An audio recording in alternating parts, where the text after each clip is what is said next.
Hank Whitlow didn't ask for much. After retiring from 27 years as a federal hydrologist, he bought 10 peaceful acres at the edge of Willow Creek Ridge, a gated HOA community perched on the hills of Tennessee. His property shared a narrow border with a neighborhood, and right at that edge sat an old storm spillway, a deep, rocky gash carved by decades of runoff that once fed into a small seasonal creek. Hank knew that spillway better than anyone. He reinforced it, mapped it, monitored it like it was his own blood pressure. Most days, the spillway was dry, but when storms came, especially in early spring, it turned into a roaring force that could carry away a four-wheeler like it was a lunchbox. The slope, the clay soil, and the way water funneled through the hill made it dangerous. Hank had seen it happen, but the HOA board didn't see danger. They saw square footage. That spring, the HOA president, Mark Blevins, a former insurance salesman with more ambition than sense, unveiled a plan to build a luxury clubhouse, complete with a pool, yoga studio, and rooftop fire pit, right where the runoff used to go. Well, Mark had said during the board meeting, the engineers sign off, and the runoff calculations are within tolerance. Besides, we're grading everything. Hank's little ditch won't be a problem. Hank wasn't invited to the meeting, but he found out, and he tried to warn them. You can't just pave over history, he told Mark from across the fence. One muggy afternoon, that spillway floods for a reason. You box it in. It'll just reroute, and you won't like where. Mark smirked, leaning on the HOA's freshly painted golf cart. You retired, Hank. Not everyone wants to live. Like it's 1963, construction began 2 weeks later. Earth movers carved into the hill. Tons of concrete were poured. The runoff channel was sealed and rerouted into a narrow drainage pipe that snaked underground. Hank shook his head every time he watched. He documented everything. KEPT photos, measurements, letters, all unanswered. And then one morning, while sipping his black coffee on the porch, he saw a crew laying sod right up to the clubhouse wall. Not a retaining wall, not a trench, just landscaping over a former spillway. They built a pool over it, Hank muttered. To himself, the tension grew. Neighbors loved the new clubhouse. Champagne ribbon cutting, drone footage, sunset barbecues. It was the crown jewel of Willow Creek Ridge. But the clouds over Hank's property told a different story. He installed flood sensors along the ridge, quietly tested soil saturation levels, and even had an old colleague from the U.S. Geological Survey run a topography model. And the model said one thing: if more than 3 inches of rain fell within 48 hours, the water wouldn't flow where it used to. It would rise. Fast. Mark Blevins didn't want to hear it. Neither did the rest of the board. Hank, we've heard enough, Karen Holloway, the vice president, said at the next board meeting. You've got cameras and gadgets, but we've got legal signatures and certified plans. You're scaring residents for no reason. Hank just nodded, calm, measured. He didn't argue, but he didn't stop recording either. That Friday, the forecast showed clear skies, but by Saturday afternoon, a system stalled over the county, and the rain didn't stop. Half an inch an hour, then an inch. The clay soil couldn't keep up. By midnight, Hank's sensors began triggering. By 3 a.m., water pressure beneath the clubhouse's foundation reached critical levels. And by dawn, well, that was a sight no drone would capture, with a ribbon-cutting smile. At exactly 5:16 a.m., Hank's front porch flood alarm screamed to life. Not the weather app, not a smartphone ping, the shrieking, old-school kind that had once saved lives back when Hank was still working river floods in Mississippi. He swung open his front door and stepped into the wet air, flashlight cutting across the darkness. The water was rising. It wasn't coming from the direction the HOA claimed it would. No, it was sliding beneath their perfectly trimmed landscaping, bubbling up through the seams in their artificial turf, and racing straight toward the new clubhouse like it remembered its old path, like the hill itself hadn't forgotten. Hank moved quickly. He powered up his generator, flicked on the pole-mounted cameras, and rotated the lenses toward the base of the clubhouse's northeast wall. There, right there. A shimmering trail of water bled through the foundation edge like a cracked egg. You didn't need degrees or permits to see it. Concrete was no match for that kind of pressure. At 5:34 a.m., Hank pressed record. Meanwhile, just half a mile away, Mark Blevins was still asleep in his king-size bed with blackout curtains drawn and his phone on. Silent. His private access road, paid for with HOA reserve funds, was already underwater by 6:05. Hank's entire lower field had become a basin. The water, unable to escape through the old spillway, pulled against the earth-packed wall behind the clubhouse. A barrier the engineers promised would handle all historical overflow scenarios. But the water didn't read blueprints. The clubhouse lights flickered once. Then again. Hank's camera caught it all. The windows fogging, the landscaping lights submerged, the lower HVAC unit sparking. Then came the worst sound any builder can hear, the deep, groaning crack. One of the foundation slabs had shifted under the force. It wasn't a total collapse, not yet, but the slope was softening and pressure was mounting. And nobody from the HOA was there. No crews, no sandbags, just Hank. Recording from the fence line with 3 decades of experience and a thermos of lukewarm black. Coffee died by 6:30 a.m. Hank called the county office, not 911, the county. Look, he told the sleepy civil engineer on the other end. Willow Creek Ridge, yes, that's right. The clubhouse, they rerouted runoff over my land. That slope is failing. You need to send someone out before someone gets hurt. The man paused, then asked, "Are you the one who warned them last spring?" "I am." "We'll send someone." At 6:50, the first HOA board member finally showed up. Not Mark. Karen Holloway. She arrived in a Lexus SUV and opened her door into ankle-deep water. Karen stepped out, heels sinking into saturated mulch, and marched toward Hank's fence line, arms waving. "What did you do?" she yelled. Hank raised one eyebrow, didn't lift a finger. "You flooded this land. You rigged something. I told you last year exactly where the water would go." He replied, "You didn't listen. Now it's going there." Karen stormed past him toward the clubhouse. She didn't get far. The rear parking lot was already covered in fast-moving runoff, making it impossible to reach the structure without wading waist deep. She froze as her heels slipped. "You need to call the fire department," she shouted. "Already called the county," Hank said flatly. "They'll decide what happens next." By 7:15, the county inspectors arrived. One a fresh-faced rookie holding a clipboard, the other a weathered man with boots already soaked. They didn't need long. Within 20 minutes, they marked the entire slope behind the clubhouse as compromised. Evacuation recommended. One said, "This ground's not stable." Karen's voice trembled. "But it's brand new. The pipes were certified." "This can't, lady," the older inspector said, cutting her off. "I don't care what your permits say. You don't bill. Where the hill wants to breathe. That hill's gasping for air right now." Hank said nothing, just stood there, arms crossed, watching the water inch higher. Then, from the back of the property, something loud shifted under the earth. A thunderous, soggy pop echoed through the valley. The spillway hadn't disappeared. It was waking up. The sound echoed like a shotgun blast through the valley, only deeper. Earth didn't make that kind of noise unless something serious shifted beneath it. Hank stood still, boots planted in the saturated grass as a dull vibration moved through the ground. He didn't flinch, but Karen Holloway jumped like she'd been slapped by thunder. "What was that?" she gasped, backing away from the edge of the flooded slope. "Pressure release," Hank said, watching the base of the hill. Or maybe pipe failure. Either way, you're about to find out what $4 million buys when you build on denial. The inspectors looked on grimly, one of them tapping frantically into a tablet. County road crews were en route.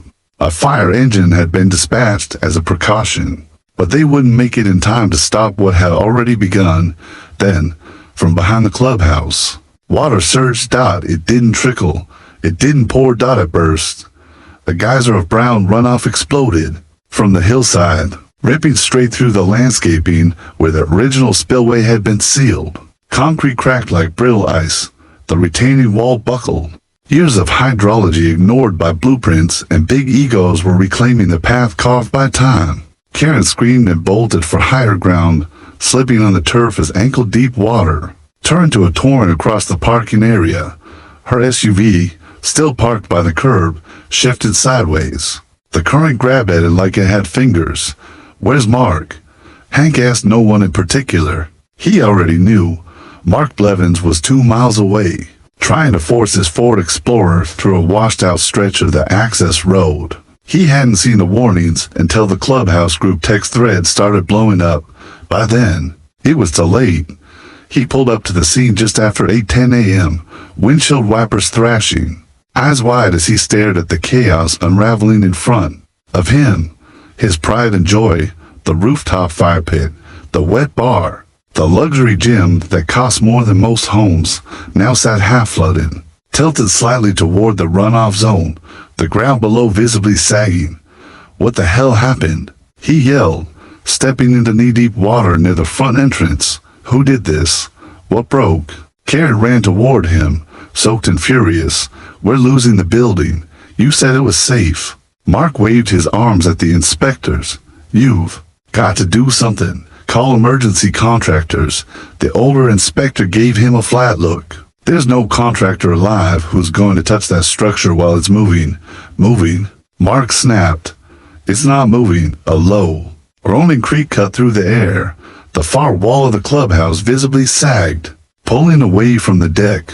The water pressure beneath the slab had turned the foundation into soft butter. "You didn't just cut corners," the inspector said. "You built a 2-story box on a sealed waterway. That hillside's been redirecting runoff for decades. It's not stopping now." Mark turned and saw Hank standing at the fence line, camera still rolling. He spat. "You've been plotting this since the beginning." Hank blinked. "Nature doesn't need me to plot. I just gave her a front row seat." Mark splashed toward him, red-faced. "You undermine the drainage. You've been tampering. Everything I've done is documented." Hank replied calmly. "And everything you didn't do is going to be, too. I warned you 6 times in writing. I've got emails, timestamped video, soil readings. This isn't your property. You push runoff on mine," Hank said. "That makes it my problem. Now the county's involved." As if on cue, a sheriff's cruiser pulled up with lights flashing. The deputies stepping out with raincoats flapping. The senior inspector motioned to them. "Gentlemen," he said, "we may need to restrict access here. Building's not safe, and it looked like the original drainage path wasn't legally rerouted. We've got violations." Mark's voice cracked. "That building cost $4 million. One of the deputies tilted his head. "Then maybe you shouldn't have built it on top of a buried creek." Lightning forked in the sky above the ridge, illuminating the sagging clubhouse one last time before the rain came harder. Inside, somewhere beneath the tiled floor and fox marble fixtures, the earth gave way. The rear section of the clubhouse dropped with a wet, echoing roar. Not all at once, but enough to tilt the structure forward. Glass shattered. Mud and debris burst through the back wall like a fire hose. And with it went the HOA's crown jewel. Karen stood under the whole pavilions, overhang what was left of it soaked from head to toe, her phone buzzing non-stop. Behind her, emergency vehicles began lining the street. Flashing lights reflected off the rushing water still swirling around the broken foundation. A sheriff taped off the area with bright yellow ribbon, while engineers in ponchos surveyed the wreckage with grim expressions. Inside the fractured shell of the clubhouse, what remained of the yoga studio had caved in. The pool deck, once an HOA bragging point, now slanted steeply toward the newly formed mud basin where the hill had collapsed. Mark Blevins wasn't talking anymore. He stood off to the side, staring at the building like someone had punched a hole through his chest. His phone kept ringing lawyers, vendors, board members, but he didn't answer. Karen finally turned toward him, teeth chattering more from rage than cold. "You better have a plan," she said. "We're on the hook for all of this." The budget's empty. You pushed this through. You insisted. Mark blinked like he hadn't heard her. You railroaded the vote. She pressed. You ignored Hank. You ignored the inspector who raised a concern last fall. I had the majority. He muttered. You bullied the board. Karen snapped. You shut down every voice that warned you. You threatened to fine Hank for putting up a water sensor. Mark's jaw tightened. He was undermining our project. Karen gave a bitter laugh. You buried a waterway under a building and called it progress. At that moment, a county emergency coordinator approached them. We need the HOA president, he said. Mark raised his hand slowly. We're issuing a preliminary environmental hazard report. The coordinator said, this entire zone is under evaluation for mismanaged water redirection, potential wetland encroachment, and unauthorized structural fill. You need to provide engineering permits, environmental impact assessments, and any legal land use variances you obtain. Mark stared blankly. That was all handled by our contractor. The coordinator raised a brow. Contractor says, your office waived several steps in exchange for expediting approval. Karen turned slowly to Mark. You waived the permits.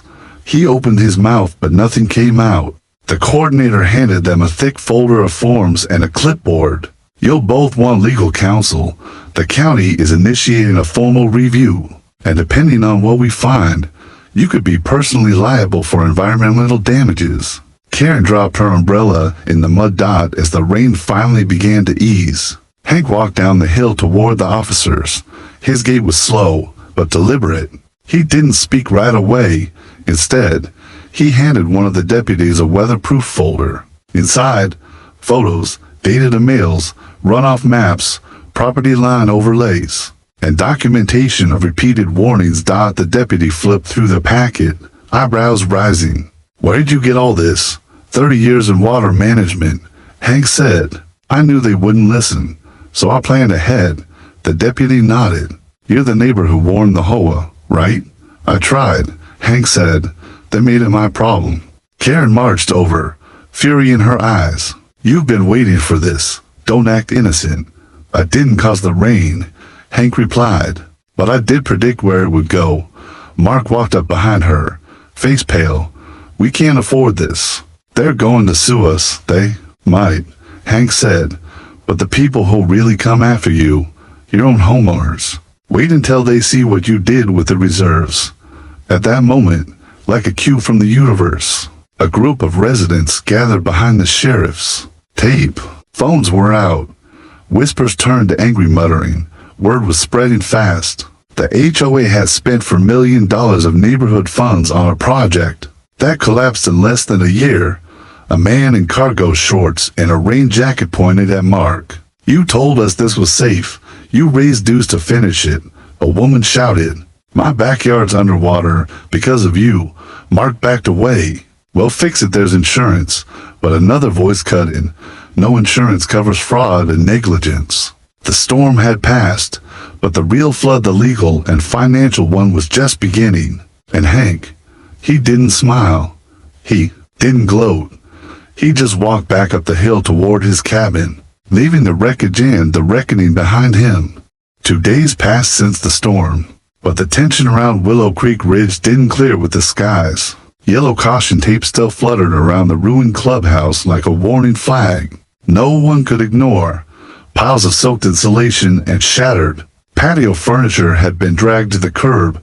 County investigators came and went. Drones buzzed overhead, filming for news crews and insurance reports. And every homeowner had the same question on their mind. Where did the money go? Inside the HOA office, Karen Holloway sat behind a folding table, shoulders hunched, face drawn. The office, relocated to the community mailroom, smelled faintly of mildew and panic. We're not insolvent, she told a group of homeowners. We're just waiting on an insurance review. Did you even file the policy documents properly? One man shot back. Karen hesitated. Mark handled that. Someone muttered, that's what we're afraid of. Meanwhile, Mark Blevins had vanished. Rumors swirled he'd left town. He'd lawyered up. He was hiding in a motel outside the County. No one had seen him since the insurance adjuster showed up asking for signatures he couldn't produce. But up on the ridge, Hank Whitlow wasn't hiding from anyone. He was on his porch, feeding his dog Rufus bits of jerky and watching the runoff sensors reset for the first time in 72 hours. The land, at least, was healing. By mid-afternoon, a sleek black sedan pulled into Hank's gravel driveway. Out stepped a woman in a sharp gray blazer and rain boots. She didn't look like a county official, and she definitely didn't look like she was here to buy firewood. She climbed the steps, holding a folder and a clipboard. "You must be Mr. Whitlow." Hank didn't answer immediately. He simply nodded toward the empty rocker beside him. She sat, introduced herself as Allison Grant, civil litigation attorney hired by a group of Willow Creek Ridge residents who were now preparing to sue the HOA board. "We've reviewed your documentation," she said, flipping open her folder. "Honestly, it's some of the most thorough evidence I've ever seen in a community liability case." "I kept records," Hank said simply. "You did more than that. You created a timeline, noted violations, mapped water flow, provided warnings in writing. You gave them every chance to listen, and they didn't," Hank said, watching the tree line sway in the breeze. "No," she agreed. "They didn't." She shifted in the rocker, eyes scanning the distant wreckage of the clubhouse still slumped on the slope below. "Our clients are seeking damages," she continued, "but they're also asking for something more immediate, the removal of the current HOA leadership." Hank didn't respond. He just poured himself more coffee. "Some residents are proposing a temporary advisory panel be formed until elections can be organized," she said. "They'd like you to serve on that panel." Hank chuckled under his breath. "I didn't even want to join the HOA when I moved in. I had to fight them just to put up a proper fence, and now they want you to help lead it." "They want me to clean up their mess," he corrected. Allison closed her folder. "You don't have to say yes, but you're one of the only people in this entire neighborhood who warned them before things went wrong. You have credibility, and you have eyes for long-term consequences. That's rare in communities like this." Rufus barked at a squirrel. Hank reached down and scratched behind the dog's ear. "Let me guess," Hank said. "If I don't help steer the ship, it sinks completely." "It already sank," she said. "But you might be able to help rebuild something that floats." Hank leaned back. For a long moment, he just listened to the wind, to the birds returning to the trees, to the silence that only came after a storm had shown its teeth. Finally, he said, "I'll think about it." As she left, Allison paused at the porch steps. "They're meeting tomorrow night. Whether you show up or not, they'll be talking about you." Hank nodded, then went inside, dotting on the table beneath his old flood maps and water readings. He placed her folder. The meeting wasn't held in the clubhouse because what remained of it was still half buried in mud. Instead, the residents of Willow Creek Ridge packed themselves into the elementary school cafeteria. Just outside the neighborhood, fluorescent lights buzzed overhead. Folding chairs lined up in rows faced a long plastic table where 3 interim HOA board members, including Karen Holloway, sat with piles of manila folders and bottled water. There were no decorations, no soft music, just tension thick enough to chew. Hank Whitlow arrived 5 minutes late. No apology, no explanation.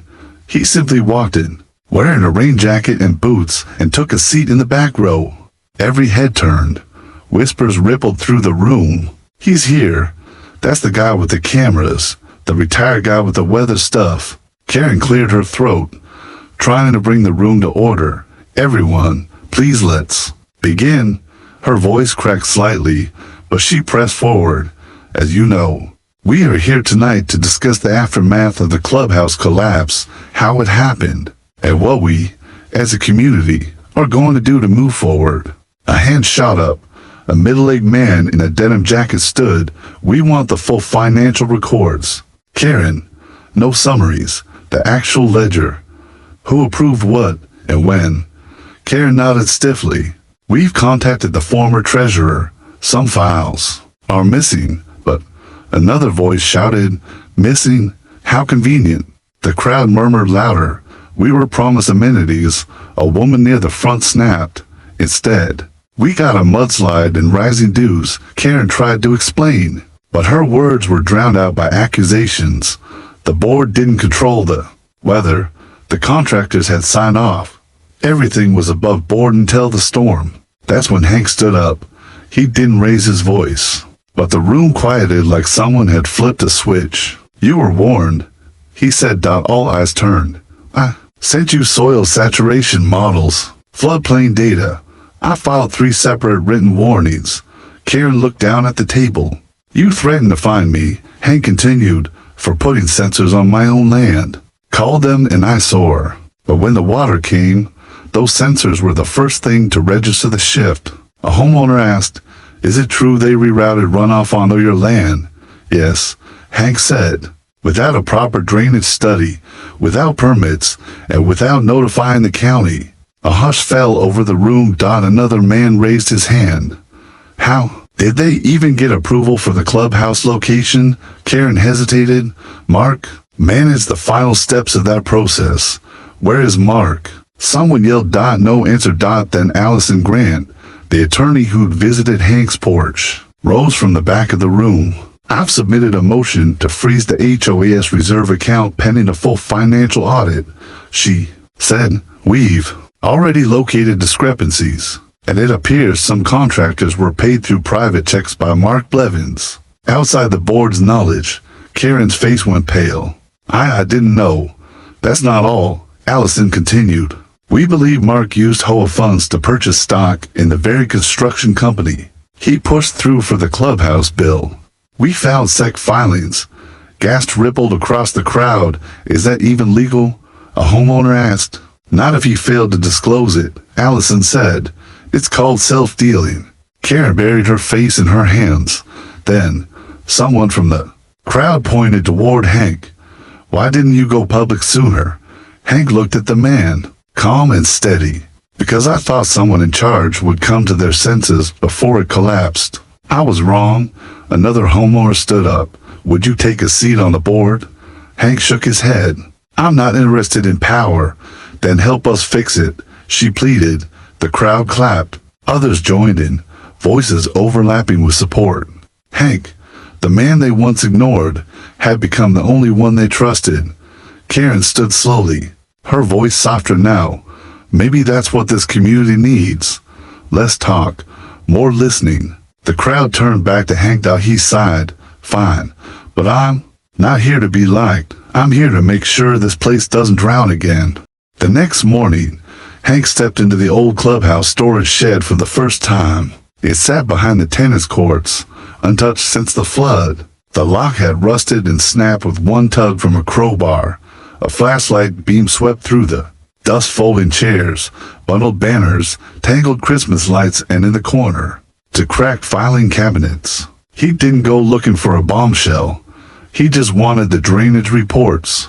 But what he found changed everything. Third drawer, labeled simply clubhouse permits, finals.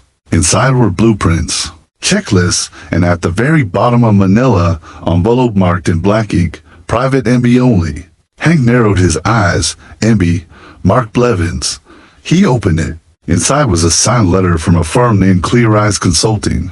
The letter was stamped 8 months earlier and outlined several glaring issues discovered during an initial soil compaction test. Recommendation: halt vertical construction due to slope instability and excessive groundwater retention.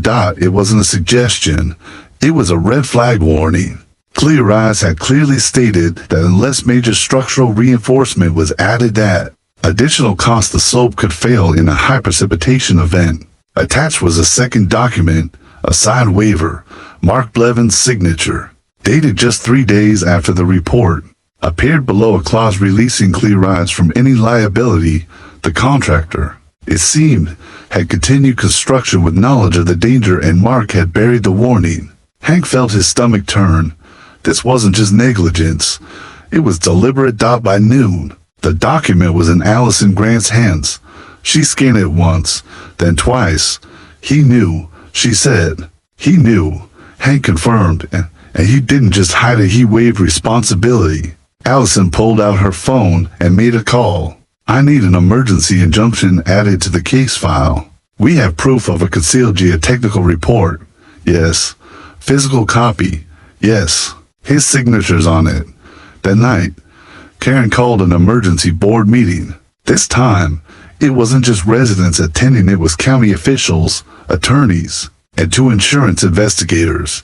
Hank stood at the center of it all, calm, the man who had been ignored now, becoming the voice everyone leaned toward. Allison laid the clearized report on the projector screen. This is what your HOA president received before construction began. Not only did he ignore the recommendation to stop building, he signed a waiver removing legal protection from the contractors and hid this from the board. Gasps echoed around the room. Karen whispered, "He told us the slope was stable." The insurance agent stepped forward. "This document voids any claim you filed. No company covers willful concealment of geotechnical risk. The HOA is financially liable."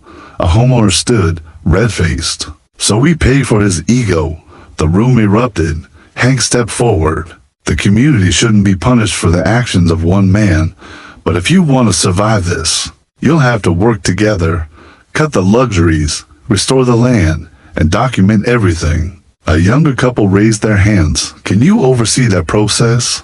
I'm not here to save anybody," Hank said, "but I'll help guide you if you're willing to listen this time." Karen wiped her face and nodded. "We are." But then, as the room finally began to settle, the door at the back creaked open.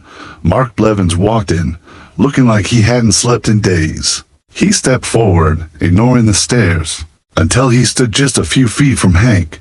"I didn't know the report was that serious," Mark said, quietly. "You read it," Hank replied. "I thought the slope would hold. You hoped it would." Mark looked around the room. The neighbors he once waved to were now silent, cold, waiting. "I didn't take any money," he said. "I made a mistake. I wanted to leave something behind for the neighborhood. You left us a crater," someone said. "I'm sorry," Mark added. "I resign." Allison stepped up beside him. "That's not enough. The residents are filing civil charges, and the county may pursue criminal negligence." Mark didn't argue.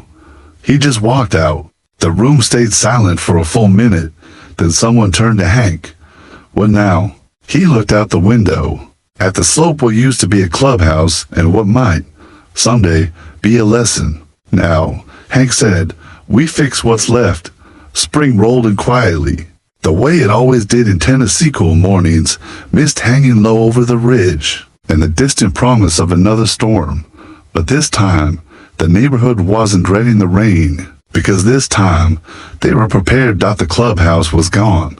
All that remained was a scarred slope and a temporary orange fence. The debris had been hauled out by volunteers' neighbors, who hadn't spoken in years, now worked side by side, hauling soaked lumber and tearing up ruined turf. They didn't wait for HOA funds. There were none. They acted on their own, and up on the ridge, Hank Whitlow was still watching the runoff patterns, only now, he wasn't alone. A group of residents had asked him to lead a watershed management team. They met twice a month under a blue tarp behind old tennis courts, walking the property with maps and clipboards, learning what the land actually needed instead of what brochures promised. The whole board had changed entirely. Karen stepped down after admitting her part in ignoring the early warnings. In her place, a younger woman named Rachel Green, a former city planner, took over and made her first act bold. One day she proposed the unimaginable, a vote to dissolve the HOA. It caused an uproar at first. Some homeowners feared chaos without it, but others, seeing what unaccountable leadership had cost them, wanted a fresh start. They held the vote in the school gym. It came down to a margin of just 4 ballots, and the HOA was dissolved. The neighborhood was restructured under a voluntary neighborhood cooperative led not by elected power holders, but by rotating committees of residents. No dues, no fines, just shared maintenance and transparent communication. And Hank, he declined any formal title, but his name was on every project sign-up sheet. One afternoon, Rachel climbed the ridge and found him on his porch again. sipping black coffee and feeding Rufus a strip of bacon. "Got a minute?" she asked. "Always," Hank said. She handed him a folder. "Final report from the county. They've reclassified the hill as a sensitive runoff zone. No future building allowed. It's now protected." Hank flipped it open and nodded. "Good. Let the land breathe." Rachel hesitated. "You never told anyone why you really bought this place?" He didn't answer immediately, just stared off toward the slope, where wild grass had begun growing over the old spillway like a healing scar. "Years ago," he said, "I was working in Louisiana, a subdivision built on a bayou, pretty houses, nice folks. One year, the developers cut corners, pushed up a levee to squeeze in more homes. I sent warnings. They ignored them." He took another sip of coffee. "When the water came, 3 people didn't make it out in time." Rachel's face fell. "I'm sorry." Hank nodded slowly. "I swore I'd never let something like that happen again. Not where I live." She looked out at the land, finally understanding. "It almost did," she said. "But it didn't," Hank replied. "Because this time, the truth had time to rise before the water did." They sat in silence for a while. Rufus rolled over at their feet, belly up to the sky. Then, as if on cue, thunder grumbled softly over the ridge. Rachel stood. "Forecast says 3 inches overnight." Hank smiled faintly. "Let it come." That night, the rain returned, gentle at first, then stronger.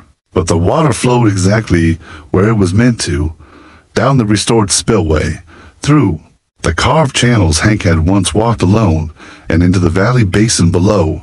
No floods, no burst walls, no emergency sirens, just nature moving the way it always had this time, with no man-made structure in its way. At sunrise, the clouds broke apart. Light spilled across the rooftops of Willow Creek Ridge, now quiet, humbled, and changed. And on the porch above it all, Hank sat with Rufus at his side, sipping coffee, one eye on the hill, and the other on the future.